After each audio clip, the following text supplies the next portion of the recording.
जम्मू कश्मीर के किश्तवाड़ से है, जहां पर सिहीपोरा इलाके में सुरक्षा बलों और आतंकियों के बीच भीषण मुठभेड़ की स्थिति सामने आई। ये मुठभेड़ उस समय शुरू हुई जब सुरक्षा बल इलाके में घेराबंदी और तलाशी अभियान चला रहे थे। दरअसल सिहीपोरा क्षेत्र में आतंकियों की मौजूदगी को लेकर सुरक्षा बलों को पहले से पुख्ता खुफिया जानकारी मिली थी, जिसके आधार पर सेना, जम्मू कश्मीर पुलिस और अन्य सुरक्षा एजेंसियों ने संयुक्त रूप से कॉर्डन एंड सर्च ऑपरेशन शुरू कर दिया। तलाशी अभियान के दौरान जैसे ही सुरक्षा बलों को इलाके की घेराबंदी के द्वारा मजबूत किया गया, वैसे ही छिपे आतंकियों ने अचानक सुरक्षा बलों पर फायरिंग शुरू कर दी। इसके बाद सुरक्षा बलों ने मोर्चा संभालते हुए जवाबी फायरिंग की, जिसमें मुठभेड़ शुरू हुई। तो बता दें कि मुठभेड़ के दौरान दोनों ओर से रुक रुक कर फायरिंग होती रही। सूत्रों के अनुसार इलाके में 2 से 3 आतंकियों के छिपे होने की आशंका है। बताया ये भी जा रहा है कि आतंकी प्रतिबंधित आतंकी संगठन जैश-ए-मोहम्मद से जुड़े हो सकते हैं और संयुक्त अभियान के दौरान इलाके में फंसे हुए हैं। सुरक्षा बलों ने पूरे क्षेत्र को घेर लिया है और लगातार सर्चिंग अभियान अब भी चल रहा है।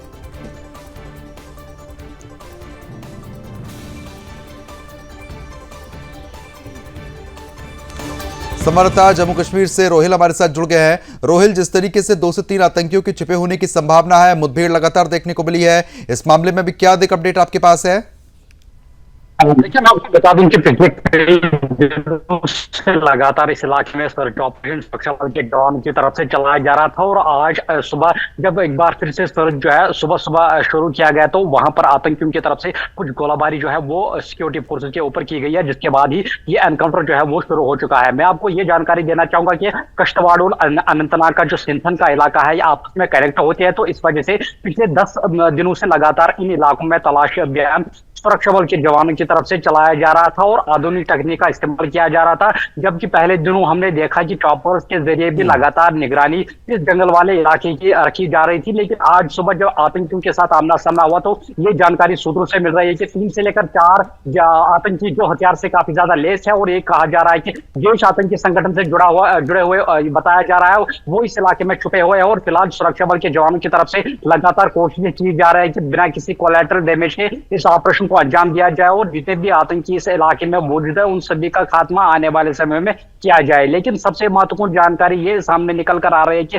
3 जो विदेशी आतंकी बताया जा रहा है वहां पर मौजूद है, उनकी सूचना जो है जम्मू कश्मीर पुलिस को सबसे पहले मिली थी, जिसके आधार पर इस ऑपरेशन को शुरू किया गया था। इसमें जम्मू कश्मीर पुलिस के एसओजी के साथ साथ भारतीय सेना की 11 और 17 राष्ट्रीय राइफल्स और साथ 2 पारा सिक्योरिटी फोर्स के जवान इस ऑपरेशन को आधुनिक तकनीक के साथ चला रहे हैं। लेकिन अभी तक ये जानकारी मिल रही है कि दोनों साइड से गोलाबारी का सिलसिला लगातार जारी है। हालांकि अभी तक किसी भी आतंकी के मारे जाने की सूचना नहीं मिली है, लेकिन ऑपरेशन बड़े पैमाने पर जारी है। जी,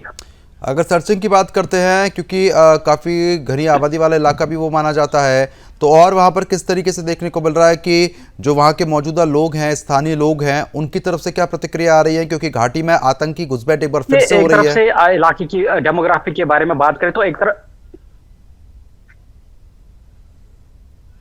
देखिए, अगर इस क्षेत्र की बात करें तो कहीं ना कहीं घना आबादी वाला इलाका है, तो दूसरी जान से इसके साथ में जो काफी ज्यादा घने घने जंगल है वो मौजूद है, क्योंकि जंगलों में ही अक्सर आतंकियों की मूवमेंट देखने को मिल रही है। जंगलों में ही आतंकियों के छुपे होने की सूचना लगातार सुरक्षा कर्मियों को मिल रही है और इस वजह से जो आसपास के इलाके में रहने वाले लोग हैं उनसे ये कहा गया है कि फिलहाल एहतियात के तौर पर इस जंगल की तरफ ना जाए और दूसरी जान से अगर कोई संदिग्ध मूवमेंट उनको दिखती है तो तुरंत पुलिस के साथ राब्ता कायम कर सकते हैं। लेकिन दूसरी जान से जिस प्रकार से इस ऑपरेशन को चलाया जा रहा है, पिछले 10 दिनों से लगातार इस इलाके में यह जानकारी मिल रहा है कि आतंकियों की मूवमेंट लगातार वहां से आ रही थी, तो उसके बाद ही इस ऑपरेशन को शुरू किया गया है। लेकिन लोगों से यह लगातार सुरक्षा बल के जवानों की तरफ से हिदायत और एडवाइजरी जारी कर दी जा रही है कि बिना किसी कारण के इस जंगल की ओर ना जाए, क्योंकि इस जंगल में चारों ओर से सुरक्षा बल के जवानों की तरफ से घेराबंदी रखी गई है ताकि आतंकियों का खात्मा आने वाले समय में जल्द से जल्द किया जाए। तो वही लोगों से यह भी कहा गया है कि अगर उनको कोई मूवमेंट, संदिग्ध मूवमेंट देखिए तो तुरंत ही पुलिस के साथ वो फोन पे राब्ता कायम कर सकते हैं और इस वजह से वहां पर जितने भी एंट्री और एग्जिट पॉइंट्स हैं उनको पूरी तरह से सील किया गया है। लेकिन सबसे प्राथमिकता सुरक्षा बलों की यही है कि बिना किसी कोलैटरल डैमेज के आने वाले समय में ऑपरेशन को अंजाम दिया जाए और जितने भी आतंकी इस ग्रुप में मौजूद है जो जैश से बताया जा रहा है उनका खात्मा आने वाले समय में जल्द से जल्द किया जाए। जी, चलो ठीक है, खबर पर आप नजर बनाए रखिएगा। बहुत बहुत शुक्रिया आपका तमाम जानकारी हमारे साथ साझा करने के लिए। खबर पर आप नजर बनाए रखिए, आगे भी लगातार हम लोग आपसे अपडेट लेते रहेंगे।